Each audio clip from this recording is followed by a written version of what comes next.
히브리서 6장 9절 말씀부터 20절 말씀까지입니다. 사랑하는 자들아, 우리가 이같이 말하나 너희에게는 이보다 더 좋은 것 곧 구원에 속한 것이 있음을 확신하노라.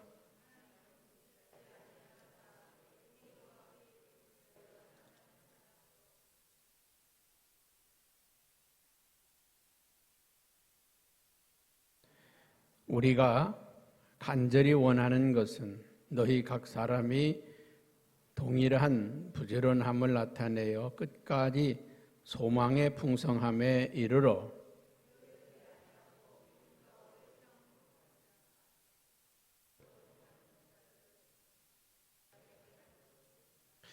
하나님이 아브라함에게 약속하실 때에 가리켜 맹세할 자가 자기보다 더 큰 이가 없으므로 자기를 가리켜 맹세하여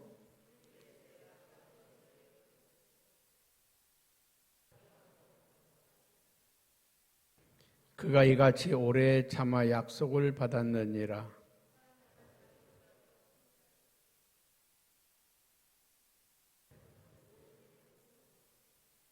하나님은 약속을 기업으로 받는 자들에게 그 뜻이 변하지 아니함을 충분히 나타내시려고 그 일을 맹세로 보증하셨나니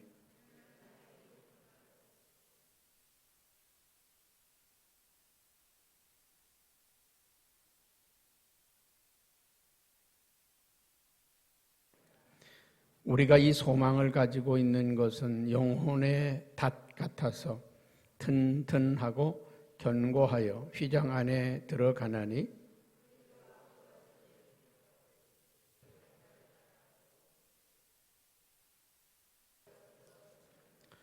아멘. 새벽 기도회 그 톡방을 하나 따로 오늘 만들겠습니다. 우리가 혹시 여러분들이 새벽에 빠지는 날도 있고 또 못 오신 날도 있잖아요. 새벽 톡방에 그날 이제 아침에 설교 내용을 올려놓겠습니다. 그러니까 혹시 빠졌더라도 들으시면서 은혜를 받으시길 바랍니다.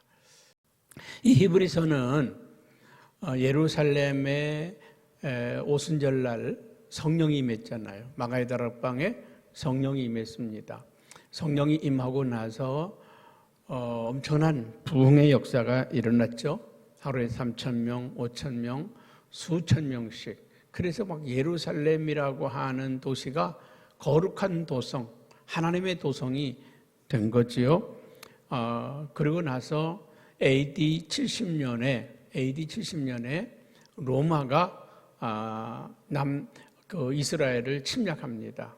그래서 예루살렘을 포위하고 예루살렘을 완전히 무너뜨려 버리게 됩니다. 자, 그 예루살렘이 무너지기 전에 하나님은 이미 이스라엘 백성들을 어떻게 했을까요? 피신시켰죠. 믿음의 사람들을 피신시켰습니다. 그래서 기독교가 핍박을 당할 때 그 핍박을 피해서 스데반의 순교로 인해서 교회가 핍박을 받게 되는데 이제 그 핍박을 통해서 교회가 흩어지게 되죠. 구브로라든지 안디옥이라든지 여러 곳으로 흩어지게 해서 떠나가게 됩니다. 이미 하나님은 AD 70년에 예루살렘이 망할 것을 아시고 그 백성들을 피신시켜 놨어요. 그러니까 때로는 우리가 살아가면서 말이죠. 어려움이 오고 고난이 오고 환난이 오면 그냥 원망하고 불평할 것이 아니라 하나님의 뜻이 어디에 있을까? 하나님의 뜻을 찾는 여러분 되길 바랍니다. 고난을 통해서도 시련을 통해서도 하나님이 일하시고 계시다는 거죠. 아멘. 지금 이 코로나 이후에 이 경제 위기 또 전쟁의 위험 여러 가지 사건들을 통해서 지금 우리 대한민국이라고 하는 나라가 새롭게 조명을 받고 있습니다. 대한민국이라고 하는 나라가 새롭게 지금 선진국 반열에 또 군사 대국으로 그동안에 대한민국이라고 하는 나라를 잘 몰랐다가 이제 이 우크라이나 전쟁을 통해서 이 대한민국이라고 하는 나라가 어떤 힘을 가진 나라인지를 지금 우리는 우크라이나 전쟁에 참여를 안 하잖아요. 우리는 참여를 안 하고 있어요. 그런데 우리나라에서 무기를 수출해 간 나라, 폴란드 같은 나라들이 수출해 나간 나라들이 거기다가 우리나라 무기를 보급을 해줘요. 그런데 이 우리나라 무기들이 굉장한 성능을 발휘하는 걸 보고 도대체 저게 어느 나라 거냐? 대한민국 거다. 막 그래서 지금 유럽에 있는 나라들이 우리나라 무기들을 막 수입해 가고 그러잖아요. 그러니까 이 시련과 고난을 통해서 하나님께서는 당신의 백성들을 키우시고 당신의 백성들을 돌보신다고 하는 사실을 우리가 기억하시기 바랍니다. 다 흩어지고 남은 성도들이 있어요. 팔레스타인, 이 이스라엘 땅에 남은 성도들. 자, 그들은 남아서 믿음을 지키고 신앙을 지키고 열심히 살아봅니다. 그런데 워낙에 핍박과 환난이 심하기 때문에 타협이라고 하는 거래요. 타협을 하고 신앙이 꺾이고 무너지기 시작합니다. 자, 그 남은 유대인들, 이스라엘 땅에 남아있는 유대인들에게 믿음을 경고하고 신앙을 경고하고 깨어있으라 하고 믿음을 지키라 하고 우리의 구주는 예수 그리스도라고 그들에게 믿음과 신앙을 깨우쳐주는 말씀이 히브리서입니다. 오늘 지금 우리가 코로나19로 인해서 많은 사람들이 믿음과 신앙이 변질돼 버리고 있습니다. 어떻게 변질돼 버리고 있습니까? 예배 참석하면 영상 예배 드리면 되지 뭐. 새벽에 안 나가도 나중에 유튜브로 다 띄워주는데 신앙에 무뎌가고 있다는 거죠. 예전에는 주일 한번 봄에도 큰일 나는 줄 알았는데 이제는 그냥 당연한 것처럼 그렇게 생각하고 넘어가는 그런 시대가 됐단 말이죠. 무디어가는 신앙, 주저앉아가는 신앙, 그들을 향해서 우리 주님께서 이 히브리서 기자를 통해서 경고의 메시지를 정신을 차리라고 깨어있으라고 믿음의 선진들은 그렇게 살지 않았다고 다시 한번 그들의 믿음을 깨우쳐주고 있는 말씀이 오늘 히브리서 말씀인 것을 우리가 기억하며 함께 은혜를 나눌 수 있기를 주님의 이름으로 축복합니다. 오늘 말씀 9절 10절에 보면 이렇게 말씀하고 있습니다. 한번 같이 보면서 은혜를 나누도록 합니다. 사랑하는 자들아 우리가 이같이 말하나 너희에게는 이보다 더 좋은 것 곧 구원에 속한 것이 있음을 확신하노라.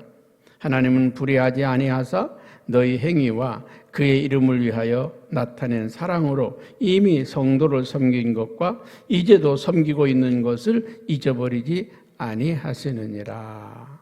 여러분, 하나님은 믿음의 사람들의 수고와 헌신을 잊지 않고 있다는 거예요. 오늘 저와 여러분들이 주님께 헌신한 것, 충성한 것 잊지 않고 있다고 하는 걸 기억하시기 바랍니다. 우리의 헌신은, 우리의 수고는 땅에 떨어지지 않습니다. 하늘에 다 쌓여지고 있다는 걸 기억하시기를 축복합니다. 여러분, 십자가의 희생, 믿음으로 헌신하고 충성한 것 하나님이 다 기억하실 뿐만 아니라 우리의 구원은 하나님께로부터 온다고 하는 사실, 그리고 우리에게는 더 좋은 구원이 남아있다고 하는 사실. 자, 이 땅에서 예수 믿고 구원받고 믿음 생활하고 신앙 생활하고 이것이 끝이 아니라 우리에게는 더 좋은 구원, 더 좋은 미래, 더 좋은 천국이 있다고 하는 걸 기억하시기 바랍니다. 우리 신앙생활은요, 어디에 초점이 맞춰져 있느냐, 이 땅에 맞춰져 있느냐, 하나님 나라에 맞춰져 있느냐에 따라서 그 신앙의 형태라든지 모습이라든지 이건 전혀 달라질 수 있다는 것입니다. 여러분, 우리의 믿음의 초점은 이 땅이 아니라 하나님의 나라인 걸 기억하시길 바랍니다. 너희에게는 이보다 더 좋은 것, 구원에 속한 것이 있음을 확신하노라. 오늘 저와 여러분들에게는 미래의 축복과 은총이 있다는 사실. 그렇기 때문에 우리는 그 나라를 바라보면서 이 땅에서 거룩한 삶을 살아야 되고 나그네의 삶을 살아야 되고 진실한 삶을 살아야 되고 참된 삶을 살아야 되는 이유가 여기에 있습니다. 이 땅이 끝이라고 하면 이 땅에서 사람들에게 잘 보이고 그냥 욕 안 먹고 그렇게 살면 되지요. 그러나 우리에게는 하나님의 나라가 있다고 하는 것을 우리는 늘 기억하며 살기를 축복합니다. 11절 12절에도 이렇게 말합니다. 한번 같이 읽어보겠습니다. 우리가 간절히 원하는 것은 너희 각 사람이 동일한 부지런함을 나타내어 끝까지 소망의 풍성함에 이르러 게으르지 아니하고 믿음과 오래 참음으로 말미암아 약속들을 기업으로 받는 자들을 본받는 자가 되게 하려는 것이니라. 여러분, 믿음을 가로막는 장애물이 있다는 것입니다. 믿음 생활의 장애물, 핍박하는 남편일까요? 어려운 환경일까요? 우리 믿음을 가로막는 장애물은 밖으로 오는 핍박이나 어려운 시험이나 환난이 아니라 게으름이라는 거예요. 여러분, 우리들의 믿음의 장애물은 뭐라고요? 게으름입니다. 게으름. 여러분, 우리 신앙생활 잘하려면 배나 부지런해야 돼요. 열심을 내야 돼요. 여러분, 이 아침에 이 자리에 나오지 않으신 분들은 얼마나 달콤한 잠을 자고 있을까요? 꿀잠을 자고 있겠죠. 그러니까 우리는 믿음 생활, 신앙 생활을 하려니까 새벽잠도 줄여야 되고, 피곤한 몸이지만 끌고 또 나오는 거고, 여러분, 부지런하지 않으면 신앙 생활 하기가 어렵다. 남들보다 2배로, 어떤 사람은 그래요. 집안일도 안 하고, 자기 할 일도 안 하고, 그냥 나와서 교회 일 열심히 하면 그걸 충성이라고 생각을 합니다. 그건 충성 아니에요. 우리 할 일 다 하고, 그리고 정말 시간을 쪼개어서 주님께 드려지는 그 헌신이 주님이 기뻐하는 헌신입니다. 애들 돌보는 일, 집안 살림하는 것, 또 여러분이 이 직장 생활하는 것, 일하는 것. 예를 들어서 금요 기도회가 있어요. 근데 금요 기도회 참석하려고 직장에서 미리 조퇴해서 나와서 그러면 안 되잖아요. 직장에서 직장일을 끝까지 다 하고 그리고 뛰어와서 예배하고 기도하고 그럴 때 하나님이 기뻐하시잖아요. 오늘 저와 여러분들이 먼저 우리 하나님의 일이 먼저 있지만 그러나 세상에서 우리에게 주어진 사명, 그것도 소중하다고 하는 걸 기억하시기 바랍니다. 우리가 게으르지 아니하고 믿음과 오래 참음으로 말미암아 약속을 기업으로 받았다.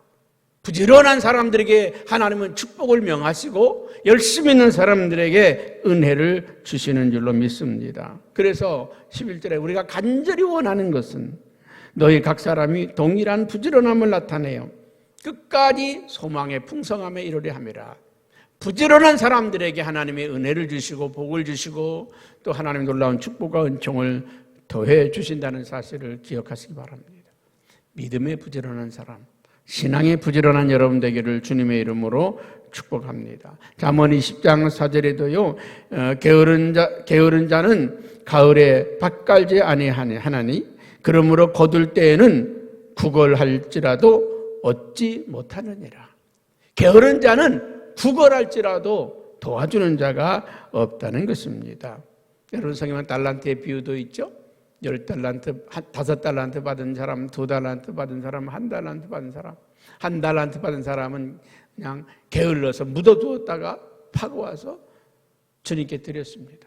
그 주인이 뭐라고 합니까? 이 악하고 게으른 자예요.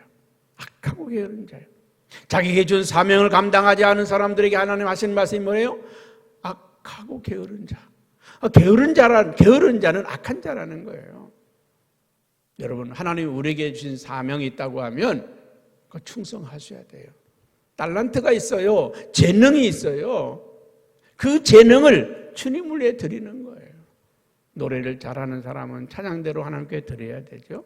음식을 잘하는 사람들은 성도를 섬기는 일에 쓰임받아야죠. 때로는 남을 위로하고 권면하는 사람들은 때로는 신방대원으로, 때로는 성도를 돌보는 일에 힘써야죠. 자기에게 주어진 그 은사를 주님께 드려지는 저와 여러분 되기를 주님의 이름으로 축복합니다. 그다음에 13절에서 18절에 있는 말씀은요, 하나님께서는 우리에게 주신 그 약속은 변하지 않는다는 것입니다. 우리 13절 한번 보겠습니다. 하나님이 아브라함에게 약속하실 때에 가리켜 맹세할 자가 자기보다 더 큰 이가 없으므로 자기를 가리켜 맹세하여 이르시되 내가 반드시 너에게 복주고 복주며 너를 번성하게 하고 번성하게 하리라 하셨더니 그가 이같이 오래 참아 약속을 받았느니라. 여러분, 하나님이 아브라함에게 주신 약속은 변하지 않는다는 거예요. 그 약속이 뭡니까? 내가 너를 반드시 너에게 복주고 복주며 너를 번성하게 하고 번성하게 하리라. 하나님이 아브라함을 부르실 때 그를 축복하시겠다고 약속하셨어요. 그 약속은 변함이 없다는 거죠. 너의 자녀를 하늘의 별처럼 땅의 모래처럼 많게 하겠다. 그 약속은 변함이 없다는 거예요. 그런데 현실은 어떤가요? 축복인가요? 험난합니다. 가나안 땅에 이르렀더니 먹을 게 없어 기근입니다. 그래서 저 애굽으로 식량을 구하러 내려가잖아요. 내려갔다가 죽을 뻔하고 다시 돌아오잖아요. 자식을 주시겠다고 약속했는데 20년이 지나도 그림자조차 보이지 않잖아요. 다른 사람들은 포기할 만한데, 실망할 만한데 아브라함은 실망하지 않았어요. 포기하지 않았어요. 자기의 몸이 죽은 것 같았지만, 사라의 몸이 이미 태가 끊쳤지만 하나님이 약속을 끝까지 믿었다는 것입니다. 그래서 오늘 15절에 인내로서 어떻게 했다고요? 오래 참아 약속을 받았느니라. 여러분, 참고 인내하고 기다리면 좋은 날이 옵니다. 축복의 날이 옵니다. 응답의 날이 옵니다. 내가 못 받으면 내 자식이 받습니다. 여러분, 믿음은 인내입니다. 인내하고 기다리면 반드시 좋은 열매로 우리에게 약속하시고 축복하신다는 걸 기억하시기 바랍니다. 그리고 18절에는 뭐라고 말합니까? 하나님은 거짓말하실 수 없는 분이시다. 하나님은 거짓말할 수 없다는 것입니다. 당신이 하신 말씀을 반드시 이루신다고 하는 것입니다. 여러분, 18절 말씀 같이 한번 쭉 읽어볼까요? 시작. 이는 하나님이 거짓말을 하실 수 없는 이 두 가지 변하지 못할 사실로 말미암아 앞에 있는 소망을 얻으려고 피난처를 찾은 우리에게 큰 안위를 받게 하십니다. 하나님이 하실 수 없는 것 두 가지 뭡니까? 약속을 깨뜨리지 않는다는 것이고, 그리고 하나님은 거짓말하지 않는다는 사실. 이 두 가지 사실만 여러분들이 평생 가슴에 담고 살아도요, 복받습니다. 당신이 하신 말씀은 1.1핵도 변하지 않는다. 그 약속하신 것을 바꾸지 않으신다. 그리고 하나님은 거짓말하시는 분이 아니다. 신실하신 하나님이시다. 이 두 가지만 믿고 나아가도요, 여러분들은 복된 인생을 살 겁니다. 믿음은요, 끝까지 가는 겁니다. 중간 결산하는 게 아닙니다. 끝까지 가봐야, 하나님이 이래서 나를 축복하셨구나. 이래서 이곳으로 인도했구나. 홍해까지 와야 왜 홍해로 인도했는지를 알게 돼요. 홍해까지 가면서요, 계속 그냥 불만하고 말이죠. 투정되고 빈정대고 가면 그 사람은 홍해에서 빠져 죽어요. 왜 일로 가냐고, 일로 가면 홍해인데, 왜 일로 가냐고, 일로 가면 길이 없는데, 왜 일로 가냐고, 일로 가면 먼데, 계속 투정하는 거죠. 그래서 이 원망 불평하는 사람들은 다 광야에서 죽었어요. 여러분, 원망 불평하다 광야에서 쓰러지는 인생이 아니라 홍해가 갈라지는 기적을 보는 여러분 되기 바랍니다. 여리고가 무너지는 기적을 보길 바랍니다. 여리고성 돌 때 이스라엘 백성들은 어떻게 했겠어요? 보통 사람 같으면요, 야, 모세 치매 온 거 아니야? 여호수아 치매 온 거 아니야? 여호수아가 아니 왜 우리에게 이런 명령을 하냐? 아니 지금 싸울 준비도 안 하고 성을 뱅글뱅글 한 250만 명이 되잖아요. 장정만 60만이니까 250만 명의 사람들이 뱅글뱅글 돌고 있어. 저거 이상한 사람들 아니야? 저희도 하나님이 이 교회의 땅을 주셨을 때 매일 새벽에 끝나면 한 바퀴씩 돌았어. 한 바퀴 돌고 집에 가고 한 바퀴 돌고 집에 가고. 여러분, 이스라엘 백성들이 여리고성을 뱅글뱅글 돌 때 미쳤다고 그럴 거 아니에요. 그런데 그들은 하나님이 약속이니까, 하나님이 말씀이니까 그대로 순종했어요. 순종할 때 그들에게는 기적의 역사가 일어난 줄로 믿습니다. 여러분, 우리가 19절, 20절 한번 같이 한번 읽어볼까요? 마지막으로. 우리가 이 소망을 가지고 있는 것은 영혼의 닷 같아서 튼튼하고 견고하여 휘장 안에 들어가나니 그리로 앞서가신 예수께서 멜기세덱의 반차를 따라 영혼의 대제사장이 되어 우리를 위하여 들어가셨느니라. 닻을 내려라. 닻을 내리라는 거. 19절에 닻을 내려라. 영혼의 닻을 내리라고 말합니다. 닻이 뭡니까? 배가 움직이지 않도록 고정시켜 놓은 게 닻이에요. 낚시하러 가면요, 제일 먼저 하는 일이 있습니다. 닻을 내리는 겁니다. 이렇게 갈고리 같은 거 큰 거 있잖아요. 그 얼마나 무거운지 몰라요. 그걸 바다에다 던져. 바다에다 던지면은 그게 줄을 따라 도르륵 내려갑니다. 내려가면 이렇게 움직이다가 바위 같은 데 있잖아요. 툭 걸려요. 그러면 이제 거기에 걸려가지고 이 배가 그 주변에서만 왔다 갔다 합니다. 근데 이 닻을 안 내리면요, 배가 저쪽에 있었는데 나중에 보면 저기 염창동에 가 있어. 흘러가 버리고. 그러니까 이 닻을 내리면 아무리 큰 배도 다 닻이 있습니다. 다 닻을 내려서 거기에다가 박아놔요. 그래야 배가 안 움직이고 그 주변에서만 왔다 갔다 합니다. 여러분, 우리의 닻을, 영혼의 닻을 말씀에다 내리시기 바랍니다.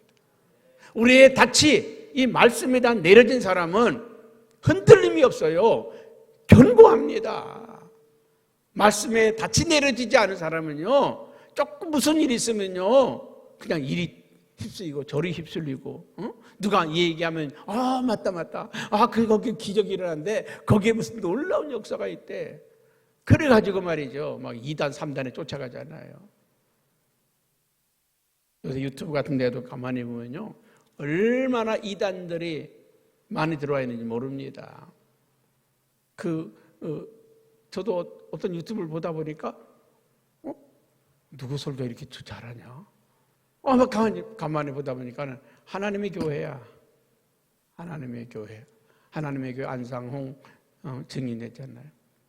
요새는 그 사람이 뭐라고 그래? 안상홍이 죽고 나니까 하나님 어머니라고 그러잖아요. 하나님 어머니. 여러분, 지금 우리 주변에는 얼마나 많은 이단들이, 얼마나 많은 교묘한 이단 사슬들이 우리 주변에 있는 많은지 몰라요. 우리를 유혹하고 미혹해요. 정신 차리지 않으면요, 이단의, 사단의 밥이 됩니다. 사단은 우는 사자처럼 그 삼킬자를 두루 찾는다고 그랬잖아요.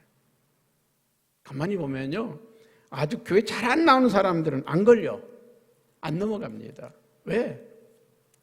본교회도 잘 안 나오는데 뭘 어디 거기를 끌려갈 시간이 어디 있어요.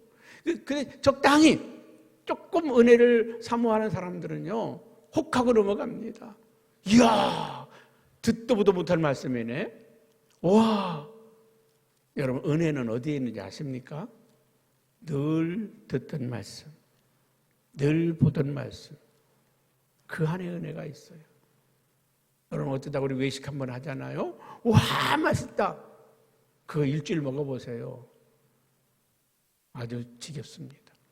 어머니가 해주는 밥은, 아내가 해주는 밥은 30년을 먹어도 질리지 않잖아요. 죽을 때까지 먹어도 질리지 않잖아요. 그 안에 우리를 살게 하는 영양분이 들어있고 우리가 건강하게 살아가는 진리가 그 안에 있단 말이죠. 여러분, 우리에게 주신 이 말씀, 그때도 했던 말씀인데, 다 아는 얘기인데, 여러분보다 제가 더 잘 알겠죠. 저도 똑같은 말씀 10번, 100번 읽었던 그 말씀, 어떤 말씀은 수천 번 읽었던 그 말씀, 근데 어느 날 그 말씀이 나를 사로잡을 때가 있어요. 나로 눈물 나게 할 때가 있어요. 콧등이 시큰하게 할 때가 있어요. 그렇게 많이 봤는데, 그렇게 많이 내가 설교했는데 어느 날 그 말씀이 내 마음에 감동이 되고 은혜가 될 때 그걸 붙잡고 때로는 눈물을 흘리기도 하고 감동을 하잖아요. 늘 들었던 그 말씀이지만 어느 날 내 안에서 살아 역사할 때가 있어요. 우리는 그걸 레마라고 합니다.